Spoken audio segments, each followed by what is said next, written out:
கர்த்தருக்கு சோத்திரம். இந்த நாள் தியானத்துக்கு ஆண்டவர் தந்த வசனம் மத்தேயு புத்தகம் 27ஆம் அதிகாரம் 17ஆம் வசனம். பொறாமையினாலே அவரை ஒப்புக் கொடுத்தார்கள் என்று பிலாத்து அறிந்து. தேவனுக்கு மகிமை உண்டாகட்டும்.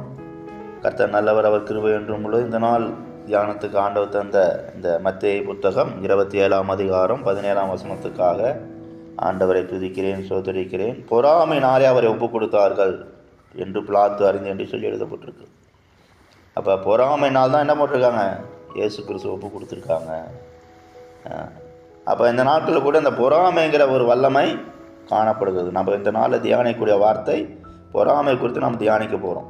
அப்போ பொறாமை எப்படி வருது, எப்படி மனுஷனை பல விதத்தில் அவனை என்ன பண்ணுது, பல விதத்தில் கிரியை செய்து மனிதருக்குள்ள பிரச்சனைகளையும் போராட்டங்களையும் உண்டாக்கி வஞ்சிக்கும்படியாக, அவன் செயல்படாதவனும் தடை பண்ணும்படியாக கிரியை செய்கிறது என்பதை நாம் இந்த நாளில் தியானிக்க போகிறோம். அப்போ அந்த பொறாமை யாருக்குள்ளலாம் காணப்படுது?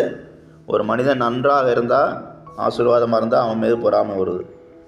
ஒரு மனிதன் அது போன்ற ஆசீர்வாதம் கிடைக்காத பட்சத்தில் அந்த மனிதனுக்கு என்ன உண்டாகுது? பொறாமை வருது. ஐயோ, அவன் அப்படி இருக்கிறானே, அவன் அப்படி வளர்ந்துட்டானே, அவன் அப்படி பெரிய ஆள் ஆகிட்டானே என்று சொல்லி ஒரு கூட்டத்தை என்ன பண்ணுறாங்க, அந்த வளர்ச்சியை பார்த்து, அந்த ஆசீர்வாதத்தை பார்த்து, நன்மையை பார்த்து இந்த உலகத்தில் என்ன பண்ணுறாங்க, பொறாமைப்படுகிறார்கள். அப்போ இந்த பொறாமை என்கிற வல்லமை யாருடைய இது? சாத்தானுடைய, சத்துருவினுடைய, பிசாசனுடைய. பிசாசு இப்படி என்ன பண்ணுறான் பாரு, இயேசுவே அந்த நாட்களில் காட்டி கொடுத்துருக்கிறான் என்று சொன்னால், இந்த நாளில் கூட தேவனுடைய பிள்ளைகள் தேவனுக்கென்று எழும்பும் போது என்ன பண்ணுறான், அதுபோல் பலர் மூலமாக கிரியை செய்து அவர்களை வஞ்சிக்கும்படியாக, விழா பண்ணும்படியாக, சத்தியத்தை விட்டு பின்வாங்க செய்யும்படியாக, பாவத்தின் பின்னே உலகத்தின் பின்னே போகும்படியாக பல விதத்தில் என்ன பண்ணுறான், கிரியை செய்கிறான். அப்போ நம்ம கூட ஆவிக்குரிய வாழ்க்கையில் நமக்கு ஆசீர்வாதங்கள் வரும்போது நம்ம என்ன செய்ய வேண்டும்? அந்த ஆசீர்வாதம் வரும்போது நமக்கு விரோதமாக எழும்புகிற சத்துரு வல்லமை நம்ம என்ன பண்ண வேண்டும்? நம்மளை விட்டு அப்புறப்பட்டு போகத்தக்கதாக, ஆண்டவர் சிதறடிக்கத்தக்கதாக நாம் என்ன பண்ண வேண்டும்? நாம் விழித்திருக்க வேண்டும். நம்ம என்ன பண்ண, நமக்குள்ளே ஒரு நல்ல ஜெப வாழ்க்கை காணப்பட வேண்டும்.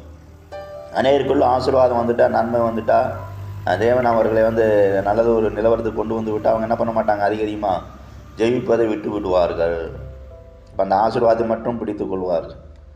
அது போன்ற சூழ்நிலை அவங்களுக்கு என்ன உண்டாகுது? இதுபோல் அநேகர் பொறாமைப்பட்டு அவங்களுக்கு விரோதம் என்ன பண்ணுவாங்க, ஏதாவது செய்வாங்க.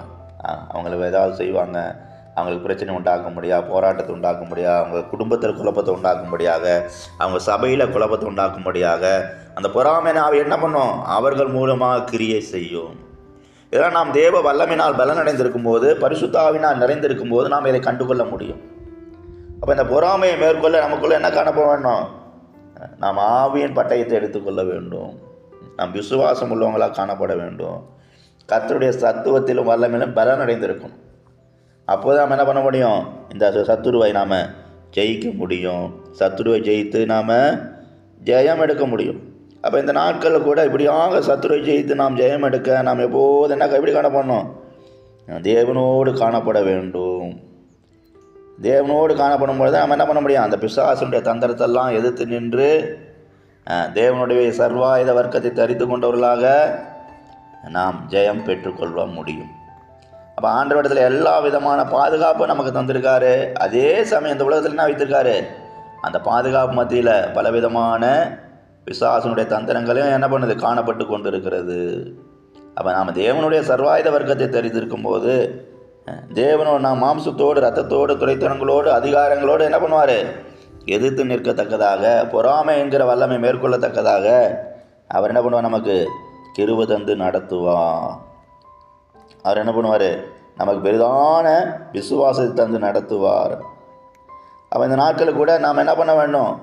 எல்லா சமயத்திலும் நம்ம மன உறுதியோடு ஜெபிக்கணும்.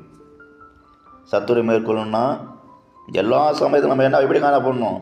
மன உறுதியோடு, வேண்டுதலோடு, விண்ணப்பத்தோடு, ஆவியில் ஜெபம் பண்ணி என்ன பண்ண வேண்டும்? நாம் விழித்திருக்க வேண்டும் என்று சொல்லி நாம் கூட எபேசியர் 6ஆம் அதிகாரம் 18ஆம் வசனத்தில் வாசிக்கிறோம்.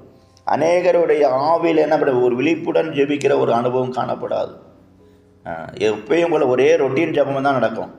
இன்றைக்கி என்ன ஜெபம் நடக்குது அதான் நம்ம. அப்படி இல்லை, ஆவியில் நாம் விழித்திருக்கும் போது ஆண்டவர் என்ன பண்ணுவார்? ஒவ்வொரு நாளும் நம்ம ஜெப வாழ்க்கையில் ஒரு மாற்றத்தை உண்டாக்கி கொண்டே இருப்பார். நம் உள்ளத்தில் ஒரு மாற்றத்தை உண்டாக்கி கொண்டே இருப்பார்.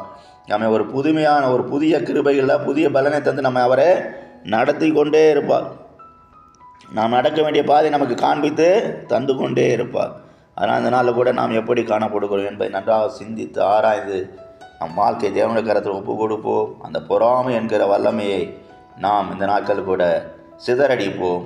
அப்போது நிச்சயமாக தேவன் நம்மோடு வந்து நம்ம நடத்துகிற பாதையிலெல்லாம் நமக்கு மிகுந்த ஆசீர்வாதத்தை நாமே பெற்றுக்கொள்ள உதவி செய்வார். நம்மை கொண்டு மற்றவர்களை ஆசீர்வதிப்பார். கர்த்ததாமே இந்த வசனங்களால் நம்மை ஆசீர்வதிப்பாராக.